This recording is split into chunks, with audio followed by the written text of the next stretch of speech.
The Minnesota Vikings hold the 11th overall pick in the 2024 NFL Draft. And now it's time to start speculating what the Vikings might do with that pick. Now, we've talked about it before in the past that I say we need to take a quarterback, sign Kirk Cousins to maybe a year, 2-year deal, let this quarterback that we draft with the 11th overall pick to sit behind him, learn the system for a year or two, and then put him out there to the Hounds to basically prove if he is the future quarterback of the Minnesota Vikings. So we're going to go through 4 quarterbacks that I believe the Vikings have a chance at getting. We're not going to talk about Caleb Williams. We're not going to talk about Drake May because I don't see them falling to the Minnesota Vikings at the 11th overall pick. But 4 people that I do see falling, well, we're going to get right into it. Before we do that, make sure to subscribe to the channel and let me know what you think the Vikings should do with the 11th overall pick. If it's a quarterback, which quarterback would you want the Vikings to take? So let me know in the comment section below, but let's get right into it. Starting first and foremost with Jayden Daniels out of LSU. He's 23 years old, 6'4", 210 pounds. He is from San Bernardino, California. This dude, per many experts, has been labeled as the most NFL-ready quarterback. That's because he's had some time in that system, in that LSU system. We've seen, Joe Burrow come out of there and others as well. And I think he's just matured a little bit more than most of these quarterbacks, and maybe his throws and stuff are a little bit better. I'd have to go look at the highlight tapes, which is why if you guys let me know down below who you want at quarterback, I can go through and look at their highlights, and we can make a video on that and talk about that specific player. So let's kind of go through Jayden Daniels, a little tidbit about him. Now, compared to Caleb Williams and Drake May, the Vikings have a much better chance of landing Jayden Daniels, but it may require making a deal with the Cardinals or Chargers to make that happen. Right now, the Vikings own the 11th pick in the draft, and Daniels may be selected before then.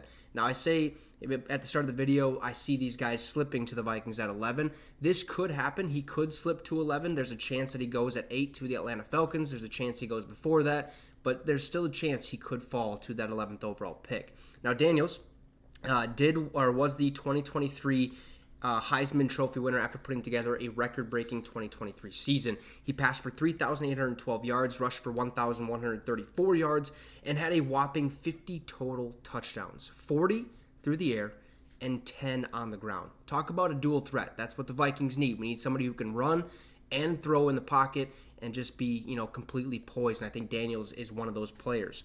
Now, in November 11th against Florida, Jayden Daniels became the first player in football bowl subdivision history to rush for more than 200 yards and pass for more than 350 yards in the same game. He could be the dynamic playmaking quarterback the Vikings are looking for. Not only the Vikings, there's a lot of organizations that I think are going to be looking at Jayden Daniels to be their next future quarterback. I don't think the Vikings should pass up on this guy. I really do believe he is a great fit for the Vikings. We just have to find a way to get him. And if that means being aggressive and trading up, then so be it. We have to make that move. Go get Jayden Daniels. He's one guy that I see slipping to the Vikings. Another one, Bo Nix out of Oregon, University of Oregon, the Oregon Ducks. He's 23 years old as well. He's 6'2", 217. He's from Pinson, Alabama. This guy, had a tough schedule, tough go of it, losing to the Huskies at one point and kind of going from there. But I don't really know too much about this guy. If you guys like him, again, let me know in the comment section below. We can make a whole video about him and go through his highlights of what he's not good at, what he is good at, and stuff like that. But soon to be 24 years old, Bo Nix is one of the oldest incoming rookies in the 2024 draft class. This season, Bo Nix passed for 4,508 yards with 45 touchdowns and only 3 interceptions. That's bonkers. That means he protects the ball very, very well. That's something we had issues with this entire season, turning the ball over. He could maybe help that, right? Now, he had a great last game, college game too, making program history in Oregon's 45-6 win over Liberty in the Fiesta Bowl. Again, they played an opponent that had no business playing against Oregon. Plain and simple. Liberty, Oregon, you make the decision. Who's the better football team?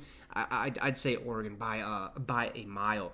But according to a scouting report from Bleacher Report, Bo Nix is athletic, has impressive arm strength, and has functional accuracy. However, Bleacher Report notes that Bo Nix wasn't asked to do a lot as a processor because the offense relied mostly on screens, run-pass option, and simplistic vertical concepts. So the offense was really simple for him, and that's one thing that can maybe hinder him during his time in the NFL, but because we already know how complicated these systems and these schemes are to run. But hey, if you play quarterback at a Division I school, you might have something in you. Okay, you might be pretty decent. All right, the next one. This is actually the quarterback that I told one of my friends, hey, whoever wins the college football championship, this is going to be the Vikings quarterback. It's going to happen, okay? This guy I'm talking about, Michigan quarterback J.J. McCarthy out of the University of Michigan, Michigan Wolverine right there. 20 years old, okay, he's young, has a lot left in his prime, per se, to grow. 6'3", 202 pounds. He's from LaGrange Park, Illinois. I think I said that right. Probably not. It's okay. It is what it is. I apologize. But this is one guy I seen in that college football playoffs, both against Alabama and against Washington, be cerebral.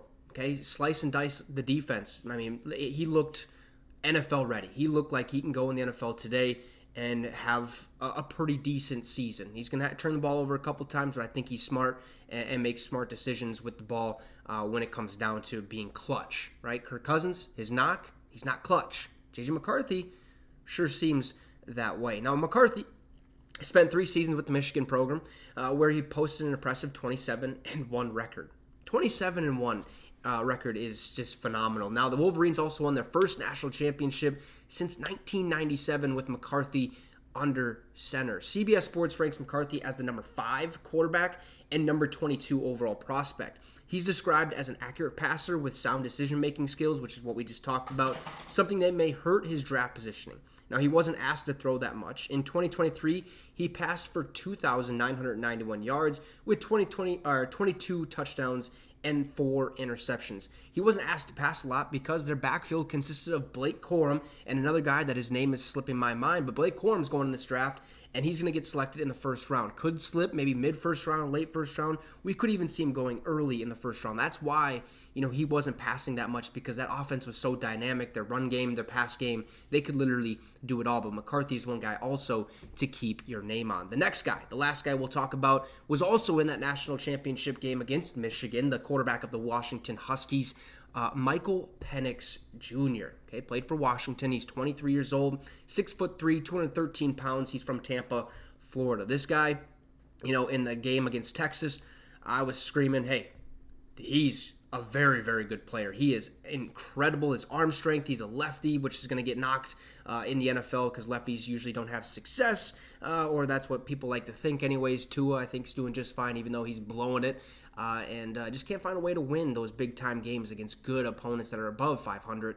But Michael Penix, he looked really good, and then he goes to that college championship game, and that rush was just too much for him to handle. He was really antsy in that pocket, making poor decisions, even with James Polk, what's his name, Rome Odunze, and the other one, I can't really think of his name, Millen, something like that. Whatever, you get it. It just looked like he was panicking a lot in that backfield, and that's because Michigan's defensive line is just top notch. Now, outside of being another older incoming rookie, which he turns 24 in May, the biggest question mark surrounding Penix is his injury history. The Heisman Trophy runner-up once considered retiring from football due to injuries. He suffered a couple at Indiana with the Hoosiers. I believe it was both knee-related. Then he bounced over to Washington, and he was a little bit banged up this season, especially in that championship game. We've seen him take a big shot, and it didn't look good, but he stayed healthy, which was a massive plus.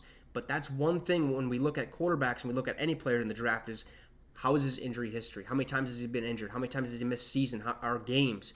And you kind of look at Anthony Richardson, the way he plays, his play style. He only played, or he was hurt 4 out of 5 games.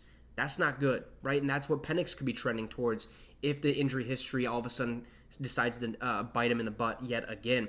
But in 2023, Penix passed for 4,903 yards with 36 touchdowns and 11 interceptions. So yeah, he's going to sling the rock. He's going to take risks, but with those risks come those interceptions. Okay, yeah, he had 3 top-tier receivers, but making those risks kind of put your team a little bit behind. 11 interceptions, not great. More interceptions than the other 3 that we just listed here early, but he's touted for his arm strength. If you've seen it during the Texas game, Michigan game, he can sling the pill, okay? He can rocket that thing down the field.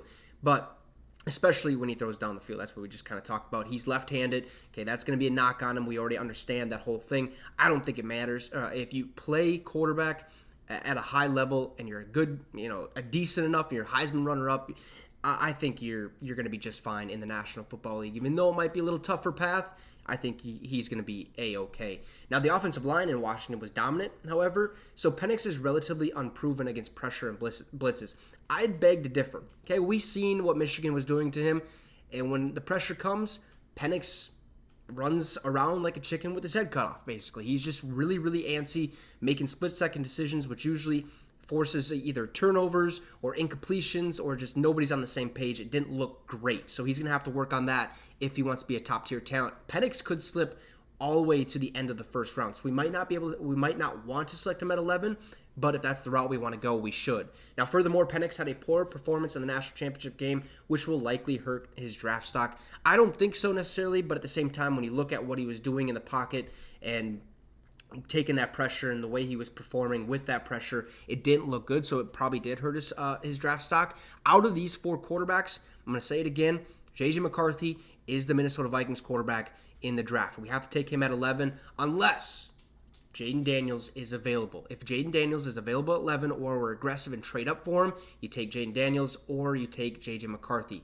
If you have to drop back in the draft, then that's where you go Bo Nix or Michael Penix. But I think those two, Jaden Daniels or J.J. McCarthy, will be the Vikings' new quarterback going forward. You guys let me know your thoughts. Who do you want the Vikings to take at the 11th overall pick? If it's a quarterback, drop his name down below. If it's none of these 4, drop the name below. We'll make a video on it. We'll talk about it, and we'll go through that. So make sure to drop that comment, drop a like, and subscribe to the channel. It'd be much, much appreciated. Have a great rest of your night, folks, and Skol Vikes.